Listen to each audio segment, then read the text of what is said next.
इब्रानियों की पुस्तक उसकी 12 का 7 से 11। तुम दुख को ताना समझकर सह लो। परमेश्वर तुम्हें पुत्र जानकर तुम्हारे साथ बर्ताव करता है। वह कौन सा पुत्र है जिसकी ताड़ना पिता नहीं करता? यदि वह ताड़ना जिसके भागी सब होते हैं तुम्हारी नहीं हुई तो तुम पुत्र नहीं पर वह विचार की संतान ठहरे। फिर जबकि हमारे शारीरिक पिता भी हमारी ताड़ना किया करते थे और हमने उनका आदर किया, तो क्या आत्माओं के पिता के और भी अधीन ना रहे जिससे हम जीवित रहें? और वे तो अपनी अपनी समझ के अनुसार थोड़े दिनों के लिए ताड़ना करते थे, पर वह तो हमारे लाभ के लिए करता है कि हम भी उसकी पवित्रता के भागी हो जाएं। वर्तमान में हर प्रकार की ताड़ना आनंद की नहीं पर शोक ही की बात दिखाई। धन्यवाद। तारीफ। परमेश्वर का वचन पढ़े जाने पर सबको बरकत मिले, सबको आशीष मिले। आप सब बैठ सकते हैं।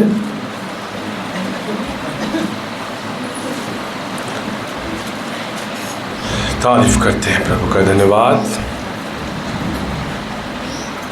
कल की उपवास मीटिंग में परमेश्वर, जब हम उपवास रखते हैं तो हमारा शरीर कमज़ोर होता है, लेकिन हमारी आत्मा को क्या मिलता है? ताकत मिलती है, बल मिलता है। तो सचमुच कल उपवास की मीटिंग में हमने बहुत सी आशीष पाई है, मैं विश्वास करता हूँ। आमीन। जो नहीं आ सके उन्होंने भी पाई है, क्योंकि भाई बहनों ने बड़ी ही ईमानदारी के साथ उनके लिए भी दुआ की है। प्रभु के नाम की महिमा हो। तो ये देखिए, वो चर्च ही नहीं है यहाँ पर नबी ना हो। आमीन। जहाँ पर नबी ना हो वहाँ पर कभी भी, हालेलुया, चर्च में नबी होना जरूरी है। चर्च में नबी होना, क्योंकि प्रभु यीशु मसीह का ये सिद्धांत है, वो कभी भी, वो हमेशा अपना वचन किसके पास भेजता है? नबी के पास भेजता है। अगर जिस चर्च में नबी रसूलों की शिक्षा नहीं है तो फिर वो चर्च मसीह की कलीसिया नहीं है। आमीन। क्योंकि नबी क्या करता है? नबी परमेश्वर का वचन लाकर उसके लोगों को सुनाता है। और पास्टर क्या करता है? पास्टर अपने परमेश्वर के लोगों की प्रार्थनाओं को परमेश्वर तक पहुंचाता है। आमीन। तो प्रभु के नाम की महिमा हो कि प्रभु ने इन दिनों में हमें नबी दिया, और धन्यवाद करते हैं परमेश्वर का कि हम उसी नींव पर अंधे रख ले हैं जो संत पौलुस ने रखी थी। हालेलुया। और जो नींव कौन है? प्रभु यीशु मसीह है। और जिस घर की नींव चट्टान पर है वो घर कभी भी गिरे नहीं सकता। रेत पर नहीं। ये रेत पर क्या है? झूठी शिक्षा है, झूठी बातें हैं। अगर उस पर किसी ने स्टैंड लिया हुआ है वो गिरेगा, लेकिन जिसका स्टैंड वचन पर है, यीशु मसीह पर है, कभी नहीं गिर सकता। तो जो आज का मेरा विषय है, हम जल्दी से सब बाइबल पढ़ेंगे। मेरा विषय है श्राप और ताड़ना। क्या विषय है? श्राप और ताड़ना। इन दोनों बातों में क्या है? फर्क है। देखिए, ध्यान देने के योग्य बात यह है कि श्राप केवल सर्प को दिया गया था, आदम और हवा को नहीं दिया गया। आमीन। परमेश्वर दुष्टों को क्या देता है? श्राप देता है, लेकिन धर्मी लोगों की क्या करता है? ताड़ना करता है। आमीन। दुष्टों को क्या देता है? अपने लोगों की वो क्या करता है? ताड़ना करता है। अपने लोगों को वचन की क्या लगाता है? वो छड़ी लगाता है, लेकिन दुष्टों को श्राप देता है। क्योंकि दुष्ट किसके लिए बने हुए हैं? नाश होने के लिए बने हैं। और अपने लोगों की वो ताड़ना इसलिए करता है कि वो बचाए जाएं, वो बचाए जाएं, वो भटके ना। इन बातों को आज हम बाइबल में से क्लियर करेंगे। आमीन। क्योंकि हमने क्या वचन पढ़ा है कि यदि वे ताड़ना जिसके भागी सब होते हैं, सबकी ताड़ना हुई। संत पौलुस की ताड़ना नहीं हुई क्या? पतरस की भी हुई। संत पौलुस, यूहन्ना को पतमस टापू पर फेंक दिया गया। तो अगर जो सबकी ताड़ना हुई है बाइबल में, जो प्रभु के रसूल थे, चेले थे, प्रभु के लड़के बेटे बेटियां थे, अगर वो ताड़ना आपकी नहीं हो रही तो लिखा है तुम किसकी संतान हो? व्यभिचार की संतान हो। ये व्यभिचार कहां से आ गया? ये व्यभिचार है जे व्यभिचार की संतान कौन है? हालेलुया। देखिए हम निकालेंगे उत्पत्ति 3 अध्याय। जल्दी से बाइबल को पढ़ना है हमने, क्योंकि मैं कुछ जगह से लिखते लूँगा बाइबल की, तो आप वो पढ़ते जाएं बस जल्दी, जिसको मिलती है वो पढ़े। उत्पत्ति 3 अध्याय। यहोवा परमेश्वर ने जितने बुनेले पशु बनाए थे उन सब में सर्पदूत था। उसने स्त्री से कहा, क्या सच है कि परमेश्वर ने कहा तुम इस वाटिका के किसी वृक्ष का फल ना 14 खाना? से पढ़े, ऐसे 14 से। तब यहोवा परमेश्वर साबुन वाक्या भाई ऐसे कि तू एक गीता तू सारे डंगरा नालो आधे सारे जंगली जानवर नालो शराबी हैं। यहाँ पर सर्प को क्या दे दिया है? श्राप दे दिया। यहाँ पर सांप को क्या, सर्प को क्या दिया गया है? श्राप दिया गया है। आगे चलेंगे। तू अपने ढिड भार तोड़ेगा आधे अपने जीवन के सारे दिन को मिट्टी खाए करे। 16 से पढ़े, 16 से। फिर स्त्री से उसने कहा, मैं तेरी पीड़ा और तेरे गर्भवती होने के दुख को बहुत बढ़ाऊंगा। तू पीड़ित होकर बालक उत्पन्न करेगी और तेरी लालसा तेरे पति की ओर होगी और वह तुझ पर प्रभुत्व करेगा। अब देखिए, कुछ बातें क्लियर करने के लिए हमें बाइबल पूरी रीति से खोलकर आपके सामने रखनी पड़ेगी। आमीन। अब व्यवस्थावरण में लिखा है, अगर आंख ने पाप किया हो तो आंख के बदले क्या निकाल दो? आंख। हाथ के बदले? अब स्त्री ने मुंह से फल खाया है। फल कहाँ से खाया है? और सजा किस संग को मिल रही है कि तू बच्चों को कैसे जन्म देगी? पीड़ा के साथ। आमीन। जहां से पाप हुआ वहां पर ही परमेश्वर क्या देगा? सजा देगा। इन बातों को घर में जाकर आप और गहराई से पढ़े। देखिए, स्त्री को श्राप नहीं दिया गया, क्या दी गई है? ताड़ना दी गई है। आमीन। श्राप किसको दिया गया है? सर्प को दिया गया है। 17 को पढ़ेंगे, 17 से। फिर उसने आदमी को आख्या कि इस लड़की तू अपनी बीवी की गल सुनी आते उस भ्रष्ट को खादा जैसे कि मैं तेन हुक्म देता सी भाई उसको ना खाई, सो जमीन तेरे कारण श्रापित हुई। जमीन को श्राप दिया है, आदम को नहीं दिया कि आदम तेरे कारण से ये धरती क्या है? अब तभी तो ये धरती क्या उगाती है? झाड़ियाँ, कांटे उगाती है ना, कांटे, झाड़ियाँ। ये कांटे झाड़ियाँ किसको बयान करते हैं? किसको बयान करते हैं? जैसे ही धरती को श्राप दिया तो धरती से क्या उग गया? कांटे और झाड़ियाँ। और जैसे ही प्रभु यीशु मसीह के सिर पर कांटों का ताज रखा गया तो उससे क्या बात डिक्लेयर हुई कि ये मनुष्य अब श्रापित है। क्यों श्रापित है? कि हमारे श्राप उस पर पड़ गए थे। वो कांटे किसको दर्शा रहे थे? श्राप को दर्शा रहे थे। तो देखिए, धरती को श्राप दिया, सर्प को श्राप दिया, लेकिन आदम और हवा को श्राप नहीं दिया। धरती श्रापित है, जो भी उगता है वो सब श्रापित है। इसलिए मसीह लोग कुछ भी खाते हैं, खाने से पहले क्या करते हैं? उसके ऊपर दुआ करते हैं। उस पर क्या करते हैं? श्राप हट जाता है, फिर उसको हम खा लेते हैं। हालेलुया। तो हम निकालेंगे इसका 20 पढ़े जल्दी। आदम ने अपनी पत्नी का नाम हवा रखा क्योंकि जितने मनुष्य जीवित हैं उन सब की आदि माता वही हुई। जितने मनुष्य क्या हैं?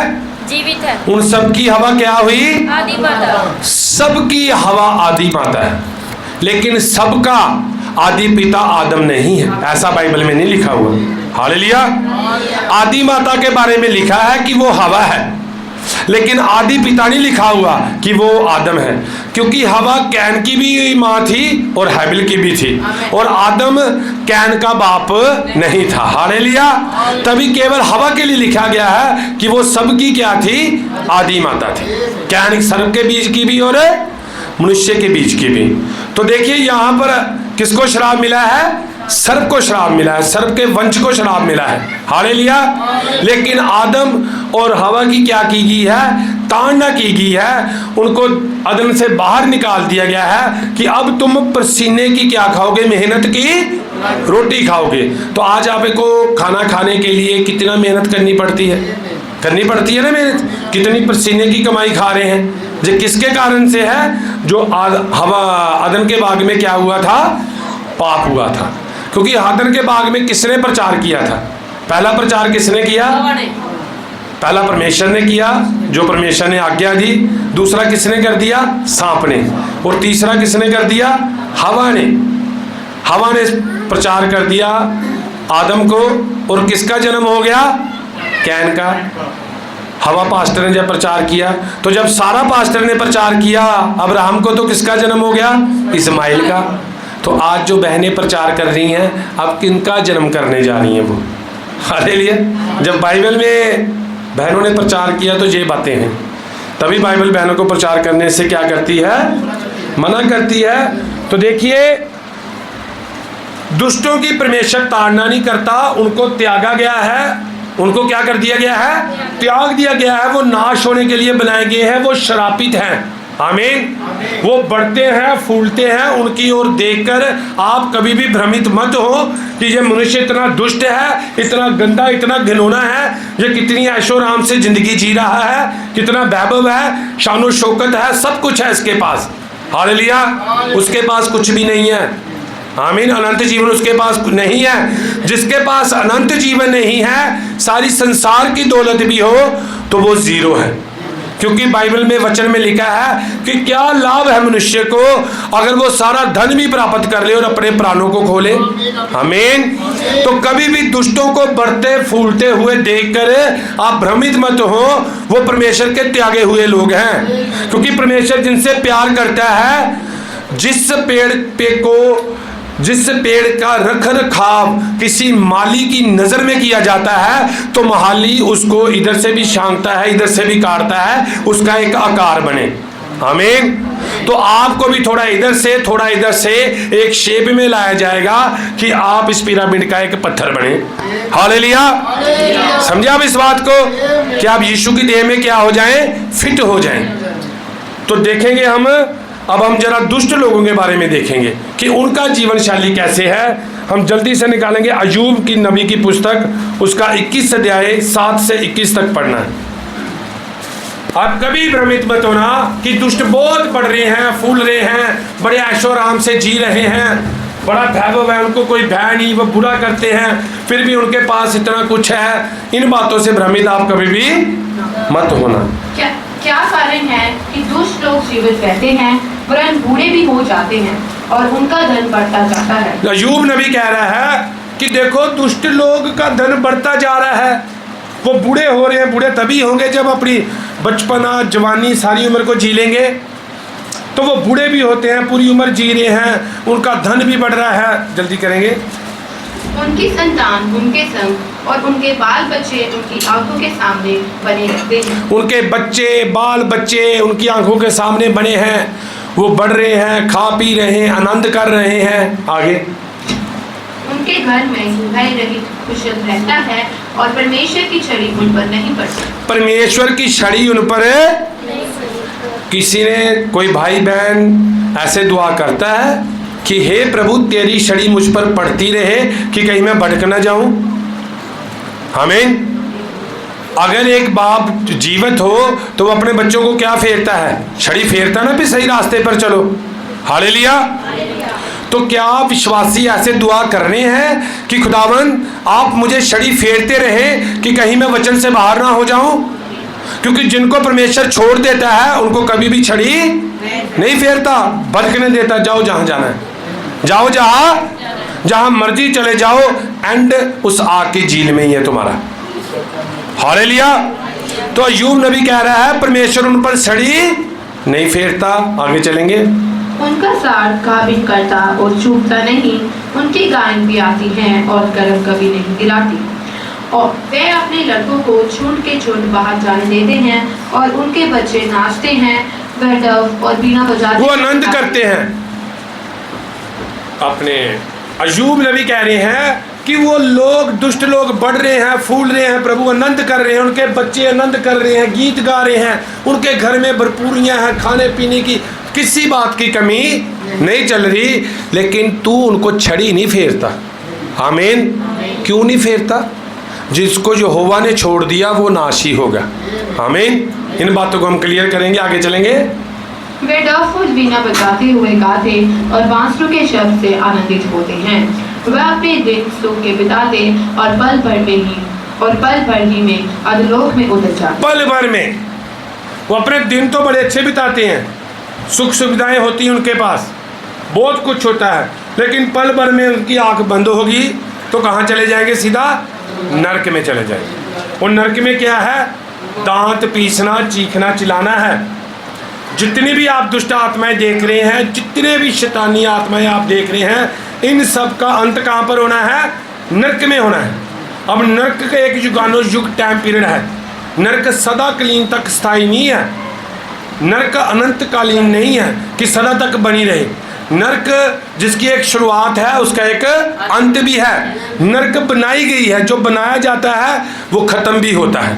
आमीन। इसलिए नरक शैतान और उसके दूतों के लिए बनाई गई है। नरक एक टाइम पीरियड है, एक दिन नरक का अस्तित्व खत्म हो जाएगा। लेकिन जब नरक का अस्तित्व खत्म होगा, वो जितने दुष्ट आत्माएं हैं उनका अस्तित्व भी खत्म हो जाएगा। सिर्फ धर्मी लोग रह जाएंगे और वो धर्मियों की राख पर चलेंगे। आमीन, हालेलुया। नरक में जितनी दुष्ट आत्माएं हैं, टाइफाइड की, पीलिया की, खांसी की, एड्स, जितनी बीमारियों के दुष्ट आत्माएं, कोरोना, जो जितने दुष्ट लोग हैं, इनकी आत्माएं न जाने कितने हजारों साल, करोड़ों साल धीरे धीरे जलती जलती खत्म होती होती पूरी रीति से क्या हो जाएंगी? खत्म हो जाएंगी। फिर जी आत्माओं का कोई भी अस्तित्व, सिर्फ कौन रह जाएगा? परमेश्वर और परमेश्वर के लोग रह जाएंगे। हालेलुया। तो यूब नबी कह रहा है कि बेशक अधर्मी लोग, दुष्ट लोग बहुत बढ़ते फूलते हैं। संसार में आप देखें, जितना झूठा उतना ही ऊंचा। आमीन। जितना झूठा उतना ही।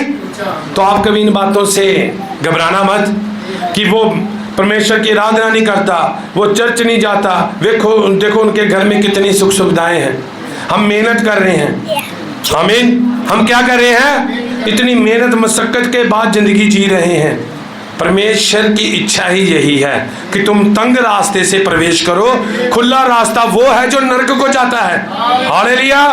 वो आपको तंग रास्ते से निकाल रहा है, क्योंकि आपसे क्या करता है? प्यार करता है आपसे, और जिनसे वो प्यार करता है उनकी ताड़ना भी करता है। और अगर आपकी ताड़ना नहीं हो रही तो परमेश्वर के नहीं हो, वो व्यभिचार की संतान हो जो उत्पत्ति में हुआ था।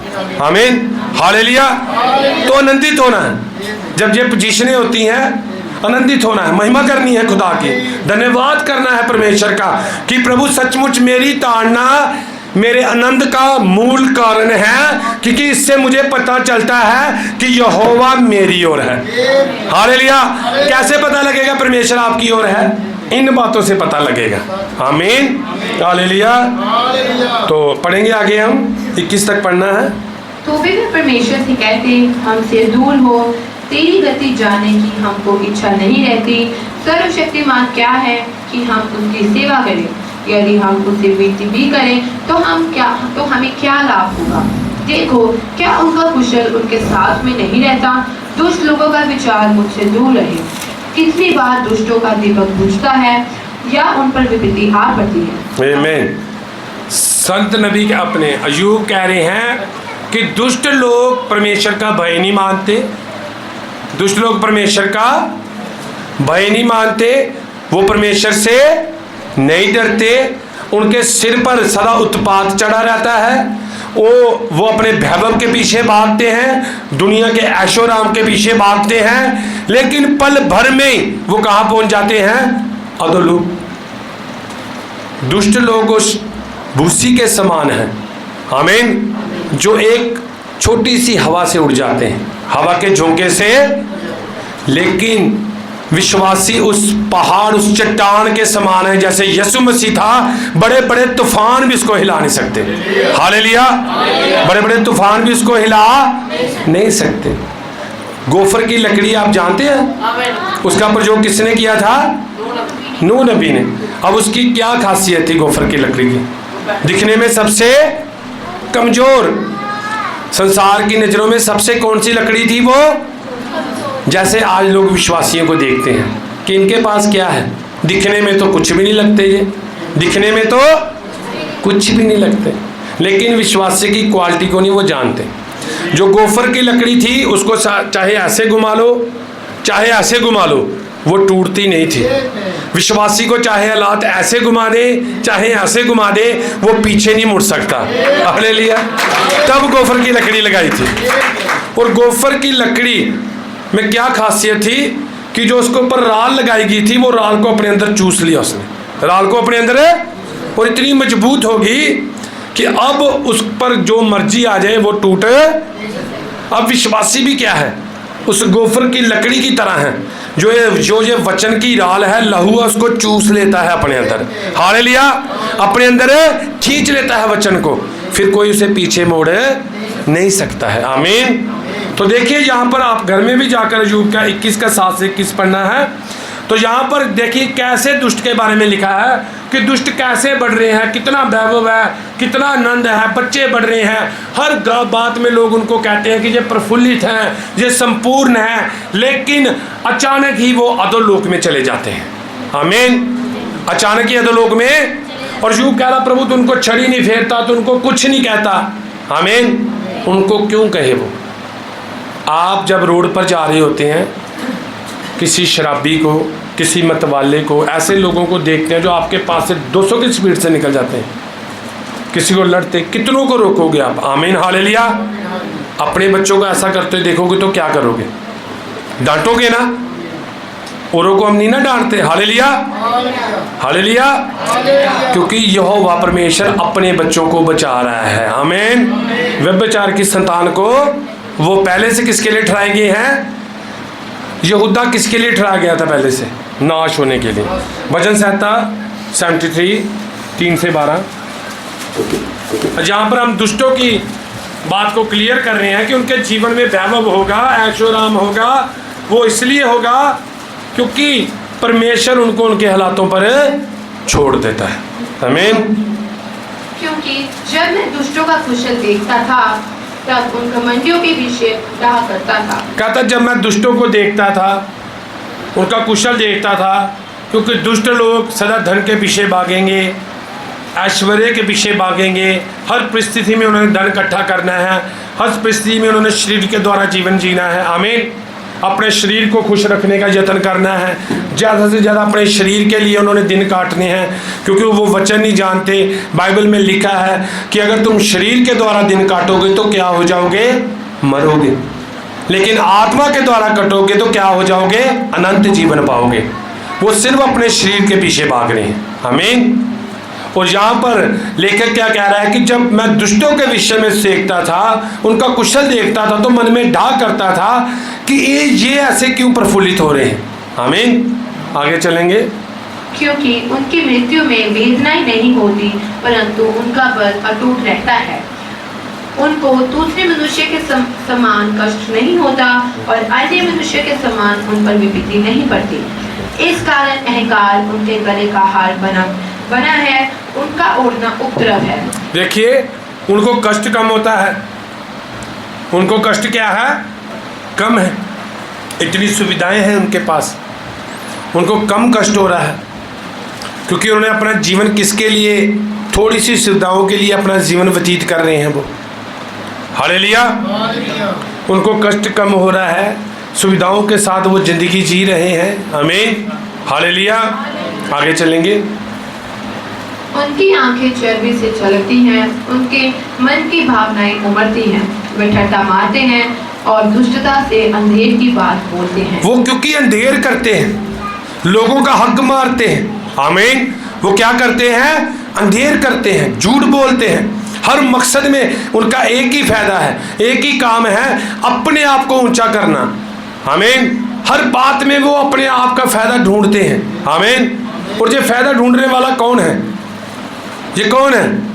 ये शैतान है। भाई ब्रानन ने कहा शैतान बिजनेसमैन है। आमीन। हालेलुया। तो दुष्टों की ये हालात है, लेकिन क्यों ऐसा? वो अहंकारी बन जाते हैं, उनकी आंखों में चर्बी चढ़ी है। और अहंकारी नाश होने से पहले क्या आता है?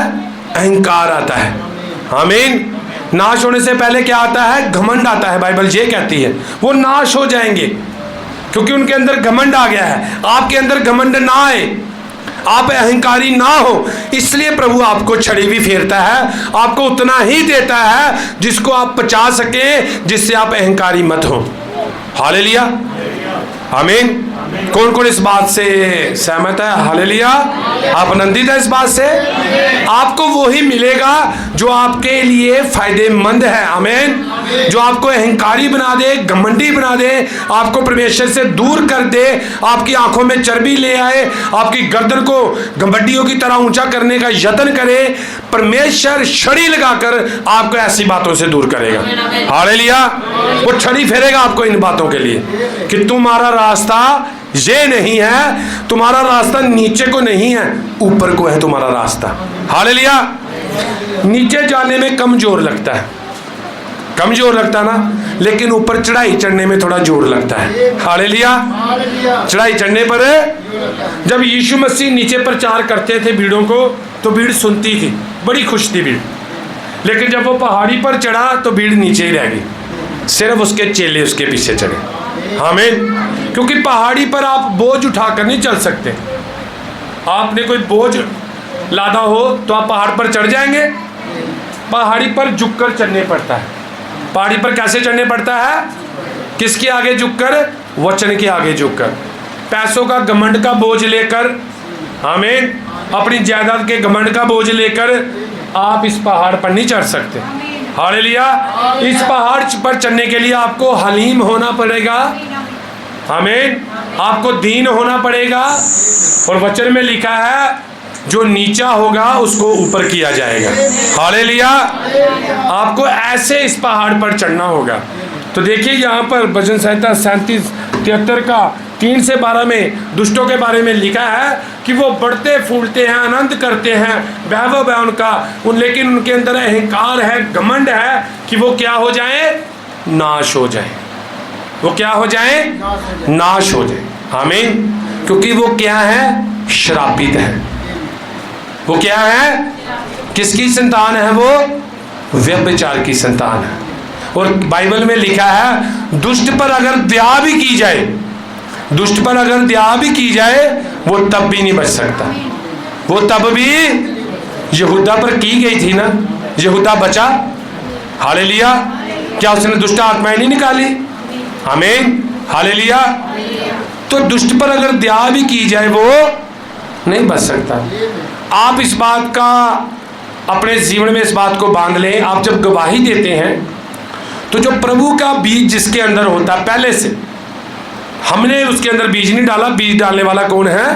प्रभु यीशु मसीह है। आप क्या करते हैं? आप तो सिर्फ इस वचन का प्रकाश डालते हैं उसके ऊपर। जो अंदर बीज होता है, जब भी प्रकाश उस पर पड़ता है तो वो बढ़ जाता है। हालेलुया। आमीन। अब जब इस धरती पर परमेश्वर ने कहा उजाला हो, क्या हो? उजाला हो, तो उजाला होने से पहले धरती पर परमेश्वर ने पेड़ पौधों का, इंसान का, सबका बीज डाल दिया था। जैसे परमेश्वर ने कहा उजाला हो, धरती पर उजाला हुआ, जो बीज धरती पर पड़े हुए थे वो बढ़ गए। आमीन। हालेलुया। और प्रभु अपनी बातों को दोहराता है। ऐसे ही आप जब किसी को गवाही देते हैं, अगर उसके अंदर परमेश्वर का बीज है तो वो इस वचन को सुनता है, वचन अंदर बढ़ जाता है उसके। लेकिन अगर वो दुष्ट है, व्यभिचार की संतान है, तो उसके कान ही बंद है। हालेलुया। उसके कान ही बंद है। आमीन। तो ये सिर्फ किसके लिए? उसकी दुल्हन के लिए है। आमीन। तो हम निकालेंगे भजन संहिता 37 का 35, 37 का 35 भजन संहिता। मैंने दुष्टों को बड़ा पराक्रमी और ऐसा फैलता हुआ देखा जैसा कोई हरा पेड़ अपने निज भूमि में फैलता है। परंतु जब कोई उधर से गया तो देखा कि वह वहाँ है ही नहीं। आमीन। और मैंने भी उसे ढूंढा परंतु कहीं ना पाया। कहीं ना पाया। समझ रहे आप इस बात को? दुष्ट के बारे में कहा जा रहा है कि जब मैंने उसको देखा कि बड़ा फलवंत पेड़ लग रहा था, बड़ा फलवंत पेड़, जैसे सदाम हुसैन था, हिटलर था। सदाम हुसैन एक टाइम में इतना तानाशाह शासक था, इतना तानाशाह शासक था कि उसने शेर पाले हुए थे। उसने क्या पाले हुए थे? शेर पाले हुए थे। जो लोग उसके अगेंस्ट आते थे वो शेरों को डाल दिया जाता था। उसके बारे में, सदाम हुसैन के बारे में बाइबल में लिखा हुआ है। आमीन। हालेलुया। तो जब वो इतना तानाशाह शासक था, कितनी दुष्टता से भरा हुआ था, आज सदाम हुसैन कहाँ है? हालेलुया। किस टाइम में कितना क्या था वो प्रफुल्लित था, आज कहाँ है वो? हिटलर कहाँ है? औरंगजेब कहाँ है? सिकंदर कहाँ है आज? आमीन हालेलुया। वो दिखने पर भी नहीं दिखेंगे। हालेलुया। लेकिन पौलुस तो आज भी बाइबल में से दिखता है, पतरस तो आज भी दिखता है, यूहन्ना तो दिखता है आज भी। आमीन हालेलुया। वो नाश ही नहीं हो सकते क्योंकि वो अविनाशी परमेश्वर के बेटे और बेटियां हैं। हालेलुया। दुष्ट ऐसे होते हैं, देखने में बड़े लगते हैं कि बड़े प्रफुल्लित, बहुत कुछ है, जमीन ज्यादा, सब कुछ। लेखक यही बता रहा है कि एक टाइम में मैंने उसे देखा, इतना फलवंत पेड़ है वो, इतना उसकी बड़ी शाखाएं हैं, देखने में बड़ा प्रफुल्लित है, लेकिन एक समय में जब मुड़ के हमने उसके पास से गुजरे देखा वहाँ कुछ है ही नहीं, उसका अता पता ही वो धूल के समान उड़ गया है। दुष्ट ऐसे होते हैं, कुछ समय के लिए होते हैं, कुछ समय के लिए लगते हैं, लेकिन बाद में उनका अस्तित्व खत्म हो जाता है। आमीन। भजन संहिता 92 उसका 7 कि दुष्ट जो घास के समान फूलते फलते हैं। हाँ, दुष्ट देख लो, ये घास के समान फूलते फलते, इनकी गर्दन पूरी अकड़ी होगी। आमीन। ये ऐसे चलते होंगे, ऐसे इनके पैर नहीं जमीन पर पड़ते। आमीन हालेलुया। कि मैंने इतना धन इकट्ठा किया हुआ, मैंने इतना धन, मुझे किसकी क्या जरूरत है, मैं पैसे के साथ सब कुछ खरीद लूंगा। हालेलुया। एक सांस नहीं खरीद सकता। आमीन हालेलुया। एक और था ऐसा बाइबल में धनी व्यक्ति, यीशु मसीह के पास आया और कहा, हे उत्तम गुरु, मैं जानता हूँ कि तू परमेश्वर की ओर से, मैं अनंत जीवन पाने के लिए क्या करूँ? यीशु मसीह ने कहा, तू अपना सब कंगालों को दान देकर मेरे पीछे हो ले। और उससे पहले प्रभु ने कहा कि क्या तू 10 आज्ञाओं को मानता है? क्या तू वचन को? उसने कहा, बचपन से चर्च जाता हूँ मैं, बचपन से इन बातों को। तो यीशु मसीह ने कहा, अच्छा अपना सब कुछ कंगालों को दान दे दे। उसका मुंह उदास हो गया, रंग पीला हो गया। जब आप वचन को ना कर देते हैं, इनकार कर देते हैं, मौत उसी समय आपको पकड़ लेती है। उसी वक्त मौत, उसको पता है इसने जीवन का क्या कर दिया है, इनकार कर दिया है। अब वो धनी व्यक्ति घर आ गया, वो कैसे सब कुछ उसके मन में होगा, मैं कैसे दे दूं? ये जिसको कह रहा है देने के लिए, उसको तो मैं अपनी झूठी हड्डियां खवाता हूं जो मैं खा लेता हूं, झूठा खाना खिलाता हूं, उसके आगे फेंकता हूं। वो लाजर था। वो कौन था? जो उसके घर बाग के बाहर बैठा रहता था। उसने कहा, इसको दे दूं, लाजर को, जो मेरे टुकड़ों पर पल रहा है। आमीन। लेकिन लाजर किसका डर मानने वाला था? खुदा का डर मानने वाला था। उसके फोड़े हो रखे थे जख्म में। अब लोग कहे तुझ पर श्राप है, नहीं। हालेलुया। श्राप तो उसके पर था जिसकी कोठी के बाहर वो बैठा हुआ था। आमीन। लोगों की नजरों में लाजर त्यागा हुआ लगता था। अब उसके फोड़ों को चाटने के लिए किसकी ड्यूटी लगा रखी थी? कुत्तों की ड्यूटी लगा रखी थी। कुत्तों की जीभ में क्या होता है? एंटीसेप्टिक होता ना, तो कुत्ते उसके फोड़ों को चाटते थे। हालेलुया। धनी व्यक्ति ने कहा, ना, यहाँ से गिरा था वो भाईचारे की प्रीति से। आमीन। ये शायद उसमें सारे गुण हो, लेकिन यहाँ से वो गिर गया। घर में आया, ऊपरली कोठरी में गया और छाती चौड़ी की धनी व्यक्ति ने, मुझे क्या परवाह है परमेश्वर के, मुझे क्या जरूरत है? कहा, मेरे मन, तूने इतना इकट्ठा कर रखा है, खा पी और क्या करे, आनंद कर, तेरा परिवार आनंद करे, तेरे बीवी बच्चे आनंद करे, किसी बात की कमी नहीं है। और आकाशवाणी हुई, तेरा प्राण अभी तुझसे लिया जाता है। वहां पर ही मर गया वो। और मरने के बाद भी जान नहीं छूटी। क्यों नहीं छूटी? सीधा कहाँ गया? नरक में गया। और लाजर भी मर गया, उठाने वाला कोई नहीं। धनी व्यक्ति का शायद बड़ा जनाजा निकला हो, लाजर को उठाने वाला भी स्वर्गदूत आए उसको उठाने के लिए। हालेलुया। अब लाजर भी गया, लाजर किसकी गोद में? और धनी व्यक्ति नरक में। और रो रहा है, मुझे एक मौका दो, लाजर को कहो कि अपनी ये सबसे छोटी उंगली पानी में डुबोकर मेरी जीभ में लगाए, मैं जल रहा हूँ, मैं जल, और मुझे मौका दिया जाए कि मैं अपने भाइयों के पास जाकर उनको सुना, ये बात समझा सकूं कि तुम अपना जीवन वचन के अनुसार जियो। और अब्राहम ने कहा अब तेरे में और लाजर में एक बड़ी खाई है, कोई इधर से उधर नहीं आ सकता, उधर से जो ठहराए गए हैं नाश होने के लिए वो अनंत जीवन नहीं पा सकते, और जो अनंत जीवन पाए के लिए ठहराए गए हैं वो नाश नहीं हो सकते। हालेलुया। शाऊल ने गलती की थी, शाऊल ने गलती की ना, शाऊल ने गलती, लेकिन शमूएल ने उसको क्या कहा था, तू कल मेरे साथ होगा, तू मर जाएगा। परमेश्वर क्या करता है, अगर कोई ज्यादा गलती कर रहा है उसको उठा लेगा, फिर उसको उसके प्राण नहीं नाश होने देगा। आमीन।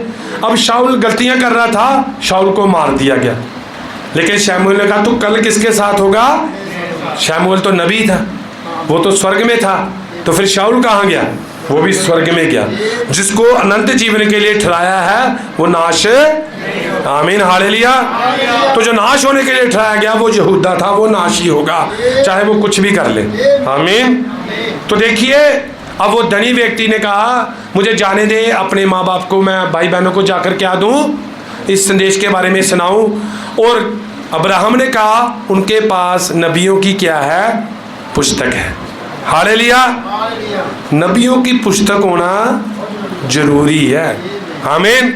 अगर नबी नहीं आपके पास तो वो चर्च नहीं है। अपने आगे प्रोफिट लिखाने से कोई प्रोफिट फलाना प्रोफिट जैसे प्रोफिट, इतने प्रोफिट, हालेलुया, इतने प्रोफिट हैं। और बाइबल में तो सिर्फ 7 तारे बताए गए हैं। बाइबल कितने तारे बताए गए हैं। अंतिम युग में जिस दूत ने आना था वो आकर चला भी गया। हालेलुया। ये कौन से प्रोफिट है जिन्होंने अपने आगे प्रोफिट लगा रखा है।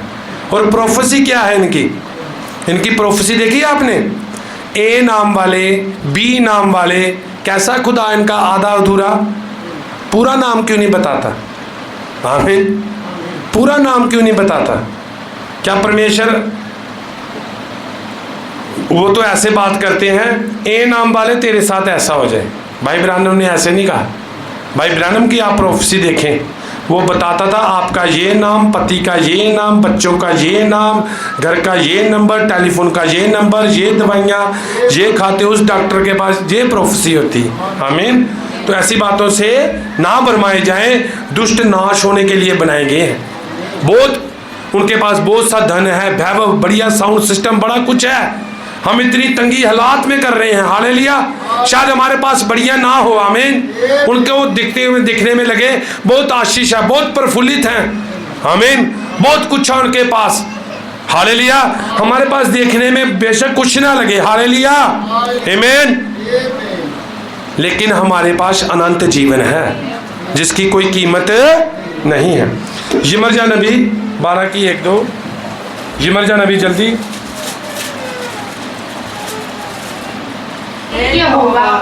यदि मैं तुझसे मुकदमा लड़ूं तो भी तू धर्मी है। मुझे अपने साथ इस विषय पर वाद विवाद करने दे। दुष्टों की चाल क्यों सफल होती है। क्या कारण है कि विश्वासघाती बहुत सुख से रहते हैं, तू उनको बोता और वह जड़ भी पकड़ते वह बढ़ते और फलते भी है। तू उनके मुंह के निकट है परंतु उनके मनों से दूर है। हे यहोवा, तू मुझे जानता है, तू मुझे देखता है। आमीन। नबी कह रहा है कि दुष्ट बढ़ रहे हैं, फूड रहे हैं, खा पी रहे हैं, आनंद कर रहे हैं। हालेलुया। वो बड़े प्रफुल्लित लगते हैं। वो बड़े क्या लगते हैं, प्रफुल्लित लगते हैं। देखने में उनको बड़ी आशीष लगती है, देखने में उनकी बड़ी शानो शौकत लगती है। लेकिन वचन कहता है कि दुष्ट एक भूसी के समान है। हालेलुया। किसके समान है, एक छोटे से तिनके के समान है। थोड़ी सी हवा चलेगी तो वो दिखेंगे भी नहीं, क्योंकि वो नाश होने के लिए ठहराए गए हैं। आमीन। और वो धरती के ईश्वर की क्या करते हैं, उपासना करते हैं। आमीन। तो जिनको परमेश्वर ने त्याग दिया है प्रभु उनकी कभी भी ताड़ना नहीं करता। दुष्टों को परमेश्वर ने क्या कर दिया है, त्याग दिया है। क्योंकि दुष्ट और पापी में क्या है, फर्क है। दुष्ट हमेशा दुष्टता करेगा। पापी को जब ये पता चलता है कि मैं पापी हूँ, मैंने पाप किया है, तो वो परमेश्वर के आगे अपने पापों को अंगीकार करता है, प्रभु से माफ़ी प्राप्त करता है और अनंत जीवन प्राप्त करता है। हालेलुया। लेकिन दुष्ट दुष्टता ही करते जाते हैं, क्योंकि वो आरंभ से नाश होने के लिए बनाए गए हैं, इसलिए परमेश्वर उनकी ताड़ना नहीं करता। वो देखने में बड़े फुले होते हैं, आशीषें लगती हैं, लेकिन ये सब बातें उनके जीवन में अहंकार पैदा करती हैं, और जिसका नाश होना होता है, नाश होने से पहले अहंकार आता है। हालेलुया। आपके जीवन में ये बातें ना हो, इसलिए परमेश्वर आपकी ताड़ना करता है, और इस बात में आनंदित हो कि वचन कहता है कि परमेश्वर जिससे प्यार करता है उसकी ताड़ना भी करता है। अय्यूब की नबी की किताब 5:17, 18, 19। अब देखिए परमेश्वर किनकी ताड़ना करता है। आप दुष्ट के बारे में समझ गए कि परमेश्वर उनकी ताड़ना क्यों नहीं करता। अय्यूब नबी की 5:17। क्या ही धन्य है वह मनुष्य जिसको परमेश्वर ताड़ना देता है। क्या धन्य है वह मनुष्य जिसको परमेश्वर ताड़ना देता है। हालेलुया। ये ताड़ना क्या है? गर्मी के मौसम में, आमीन, छोटे छोटे बच्चों को लेकर, हालेलुया, इतनी इतनी दूर से आना, आमीन, किस किस हालातों में आप पहुंच रहे हैं, किन हालातों में हम संगतियां कर रहे हैं, आमीन, हालेलुया। किस विश्वासी कैसे अपने जीवन को जी रहा है, कैसे अपने परिवार को लेकर आगे बढ़ रहा है, कैसे तंगी हालात में भी वचन के साथ बना हुआ है, आमीन। ये ताड़ना आशीष का कारण है। आगे चलेंगे। इसलिए तू सर्वशक्तिमान की ताड़ना को तुझ मत जान। परमेश्वर की ताड़ना को कभी भी तुझसे मत जान कि मेरे साथ ऐसा क्यों हो रहा है, मेरे हालात ऐसे क्यों हैं। आगे चलें। क्योंकि वही घायल करता और वही पट्टी भी बांधता है, वही मारता है और वही अपने हाथों से चंगा भी करता है। हालेलुया। हालातों को बिगाड़ेगा भी और सुधारेगा भी, आमीन। अय्यूब की 5:17 पढ़ लिया आपने। अय्यूब नबी 23:10 पढ़ेंगे। अय्यूब नबी। परंतु वह जानता है कि मैं कैसी चाल चला हूँ, और जब वह मुझे तब मैं सोने के समान निकलूंगा। जब वह मुझे ताड़ेगा, तो मैं किसके पंजाबी में पढ़ेंगे भाई के साथ। अय्यूब 23:10। ਉਹ ਤਾਂ ਮੇਰੇ ਰਾਹ ਨੂੰ ਜਾਣਦਾ ਹੈ, जब कदे उस मैनू पाया तो मैं सोने वांगू निकलांगा। आमीन। वो आपके रास्ते को जानता है। हालेलुया। आपका चरवाहा है, उसे पता है आपको किस रास्ते से लेकर चलना है। अगर आप रास्ते से इधर उधर होंगे तो छड़ी लगेगी आपको, अगर छड़ी नहीं लग रही तो घुटनों पर हो जाए कि हे प्रभु तू मेरी ताड़ना मुझे छड़ी क्यों नहीं लगा रहा, क्या तू मुझसे दूर हो गया है। आमीन। हालेलुया। और अय्यूब नबी ने क्या कहा, वो मुझे ताड़ रहा है, मेरी ताड़ना कर रहा है, मेरी ताड़ना इसलिए कर रहा है कि मैं कुंदन सोना बनकर बाहर निकलूं। आमीन। हालेलुया। तब आपकी ताड़ना की जा रही है कि आप उत्तम से उत्तम सर्वोत्तम कुंदन सोना बनकर बाहर निकलो। एक सुनियार सोने को कब तक पीटता है, कब तक पीटता है? वो पीटता रहेगा आग में डालता रहे जब तक उसका चेहरा सोने में से दिखना ना शुरू हो जाए। आपको तब तक छड़ी लगेगी जब तक आपके अंदर से यीशु मसीह का चेहरा लोगों को दिखना शुरू ना हो जाए। हालेलुया। ऐसे वो आपको सोना बनाएगा। आमीन। जहाज जब पानी में होता ना समुद्र में, कभी लहर नीचे कभी ऊपर, कभी नीचे कभी ऊपर, ये सफर हमारा है। हालेलुया। ये सफर हमारा है। यशायाह 48:10।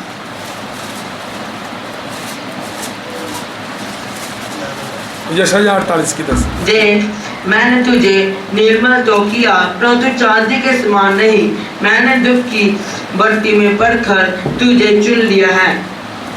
किसकी भट्टी में परख कर? दुख की भट्टी में परख कर। हालेलुया। जिनसे परमेश्वर प्यार करेगा उनकी परख होगी। आमीन। उनकी क्या होगी? परख होगी। पवित्र आत्मा जैसे ही आप मसीह में आते हैं, जैसे आप संदेश में आएंगे, आपके जीवन में परमेश्वर की परख होनी शुरू हो जाएगी। हालेलुया। आपकी परख होनी, अगर आपकी परख नहीं हो रही तो आपका मसीह के साथ कोई रिश्ता नहीं है, फिर आप व्यभिचार की संतान हो। हालेलुया। याकूब 1:12। याकूब धन्य है वह मनुष्य जो परीक्षा में स्थिर रहता है। धन्य है वो मनुष्य जो परीक्षा में क्या रहता है, किसी भी बात में कुड़कुड़ाए मत, बुड़बुड़ाए मत। अगर प्रभु की जो सेवा मिली है वो खुशी से करें। वो कैसे करें? खुशी से करें। अगर कुड़कुड़ा के बुड़बुड़ा कर सेवा करनी है तो कोई भी आशीष नहीं पा सकते। एक बाप को सेवा मिली है अपने बच्चों को, और एक पति को सेवा मिली है अपनी पत्नी को किसी भी हालात में चर्च में लेकर आने की। आमीन। कैसे भी लेकर आने की, कहाँ में लेकर आने में? संगति में लेकर आने की एक जिम्मेवारी मिली है। आमीन। उनको वचन सुनाने की जिम्मेवारी मिली है। हालेलुया। तो किसी भी आज अपनी सेवा से भागे मत। कभी कुड़कुड़ाए ना, बुड़बुड़ाए ना कि मुझसे ये नहीं होगा, मैं ये नहीं कर सकता, मुझे ऐसा करना पड़ रहा है, मेरे लिए इतना रास्ता कठिन है, मैं कैसे करूँगा, हालात नहीं है। आप केवल विश्वास करें, विश्वास करने वाले के लिए सब कुछ संभव है। हालेलुया।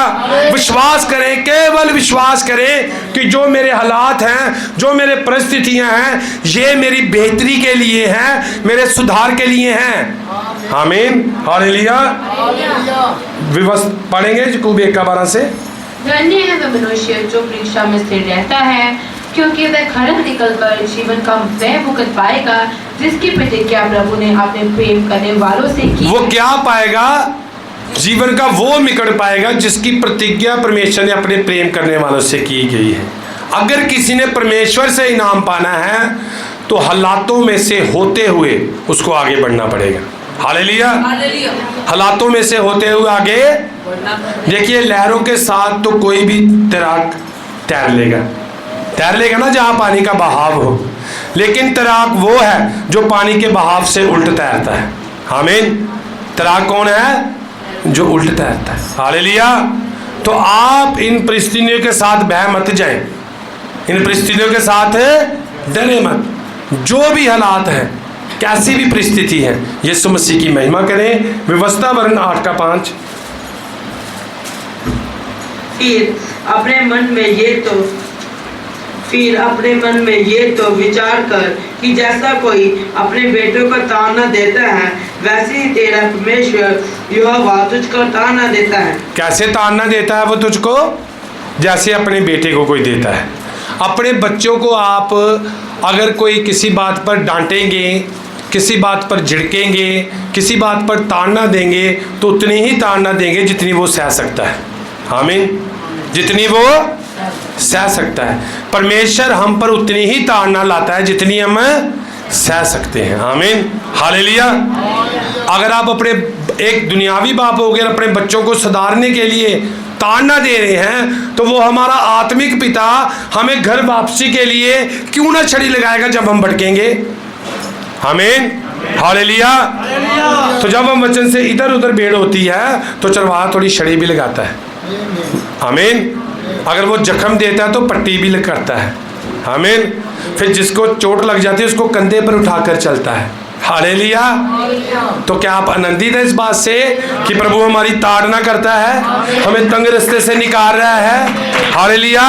हम उसके करीब हैं। हम निकालेंगे नीति प्रकाशित वाक्य 3:19 और एक जन निकाले नीति वचन 3:11।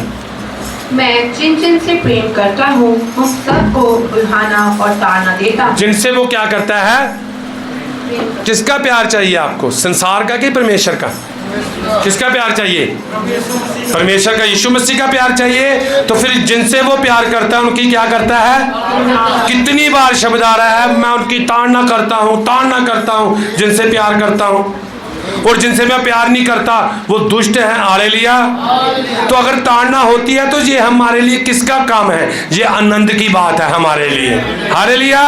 इससे पता चलता है सेनाओं का यहोवा मेरी ओर है, लश्करों का खुदा हमारी ओर है। नीति वचन 3:11। हे मेरे पुत्र, यहोवा की शिक्षा से मुंह ना मोड़ना, और जब वह तुझे डांटे तब तू बुरा ना मानना। उसकी शिक्षा से मुंह, और जब यहोवा डांटे तो कभी बुरा मत मानना। हालेलुया। आनंदित होना। आप हर बात में क्या होना? आनंदित होना। संत पौलुस ने यही कहा कि मैं तुमसे कहता हूँ हर बात में क्या रहो, मैं फिर से कहता हूँ क्या रहो, आपका आनंद कोई छीन नहीं सकता। ये आनंद आपको प्रभु यीशु मसीह ने दिया है। हालेलुया। हर हालात बदल जाएंगे आपके। वो आपको कुंदम सोना बना रहा है, आपको परख कर जांच कर हालेलुया उत्तम से उत्तम बना रहा है। आपके अंदर से अपना चेहरा देखना चाहता है। जब लोग आपको देखें तो वो यीशु को देखें, जब आपको सुने तो वो यीशु को सुने। हालेलुया।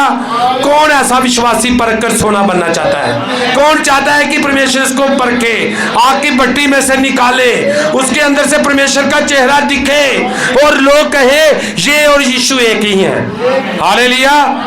क्योंकि वो केवल और केवल अपने लोगों का उद्धार करता है। आमीन।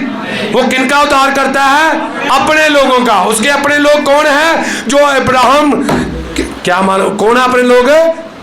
अब्राहम के द्वारा हम क्या ठहरते हैं? विश्वासी ठहरते हैं। आमीन। हालेलुया। जन्म लेने के द्वारा नहीं कि हमने इस कास्ट में जन्म लिया है, हमने इस घराने में जन्म लिया है तो हम मसीह हैं, नहीं, ये बात नहीं है। हालेलुया। हम विश्वास के द्वारा उसके बेटे और बेटियां ठहरते हैं। किसके द्वारा? विश्वास के द्वारा। और विश्वासियों का पिता कौन है? अब्राहम विश्वासियों का पिता है। हालेलुया। और हम विश्वास के द्वारा उसके बेटे और बेटियां और यहोवा का क्या ठहरते हैं? जानते हैं? शाही वंश ठहरते हैं। आप लोग शाही वंश हो। आमीन। और वो किनका उद्धार करने के लिए आया? केवल अपने लोगों का उद्धार करने के लिए आया, दुष्टों का करने के लिए। वो पापियों का उद्धार करने के लिए आया, दुष्टों का करने के लिए। दुष्ट और पापी में अंतर है। हालेलुया।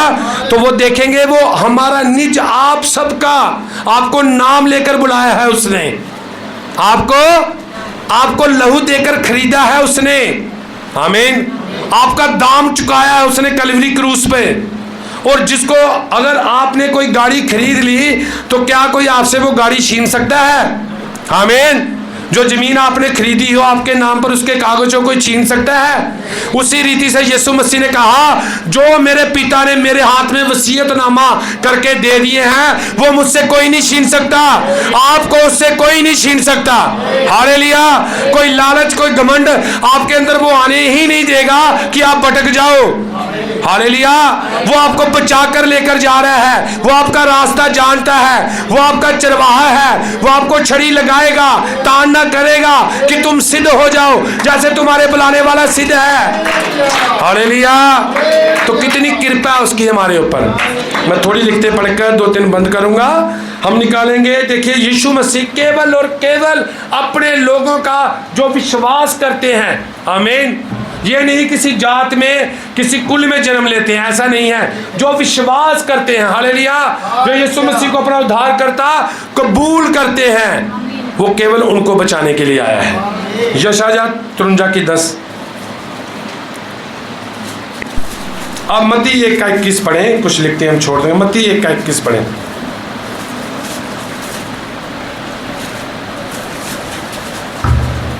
मत्ती 1:21। वे पुत्र जनेगी और उनका नाम यीशु रखना, क्योंकि वे अपने लोगों का उनके पापों से उद्धार करेगा। किन लोगों का? किन लोगों का उद्धार करेगा? अपने लोगों का उद्धार करेगा।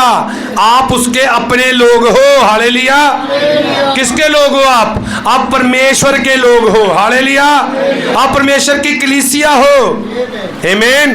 वो आपका उद्धार करता है क्योंकि आपने उसको अपना उद्धार करता कबूल किया है। भजन संहिता 108:6 और 1 तीमुथियुस 4:10। इसके बाद मैं समाप्त करूंगा। भजन संहिता इसलिए कि तेरे प्रिय छुड़ाए जाएं, तो अपने दाहिने हाथ से बचा ले और हमारी विनती सुन ले। तेरे प्रिय छुड़ाए जाएं। किसके प्रिय हो आप? आप परमेश्वर के प्रिय लोग हो। कल का प्रचार क्या था? जो मेरी आंख की तुम्हें तंग करेगा वो मेरी आंख की पुतली के बाल को, क्योंकि आप उसके प्रिय हो। हालेलुया। वो आपसे प्यार करता है, वो आपसे इतना प्यार करता है कि आप उसको भूल चुके थे लेकिन वो आपको जानता था। हालेलुया। आप नाश ना हो जाए वो हमारे लिए स्वर्ग को छोड़कर धरती पर आ गया, अपने स्वर्ग के वैभव को छोड़कर एक मनुष्य बन गया। हालेलुया। गलियों में मारा फिरता रहा, क्योंकि वो हमसे क्या करता है? प्यार करता है। कौन सा प्यार? अगापे प्रेम करता है। तो पहला तिमोथी 4:10, क्योंकि हम परिश्रम और यत्न इसीलिए करते हैं कि हमारी आशा उस जीवते परमेश्वर पर है जो सब मनुष्य का और निज करके विश्वासियों का उद्धार करता है। किसका उद्धार करता है? वो विश्वासियों का उद्धार करता है। हम इसलिए मेहनत करते हैं, हम इसलिए परिश्रम करते हैं, हम इसलिए यत्न करते हैं, हर हालात में संगति करते हैं, बंदगी करते हैं, चर्च में जाते हैं, प्रभु के कामों के लिए तैयार रहते हैं, क्योंकि हम जानते हैं हमारा उद्धार करता प्रभु यीशु मसीह है और हमारा मकसद है कि उसने हमें माफ किया है, प्यार किया है। हम उसके कामों को लोगों पर प्रकट करें और जहां से आए हैं वहां वापस जाए। हालेलुया। प्रभु आप सबको आशीष दे, प्रभु आपको बरकत दे, प्रभु के नाम की महिमा हो। सब प्रार्थना करेंगे। धन्यवाद।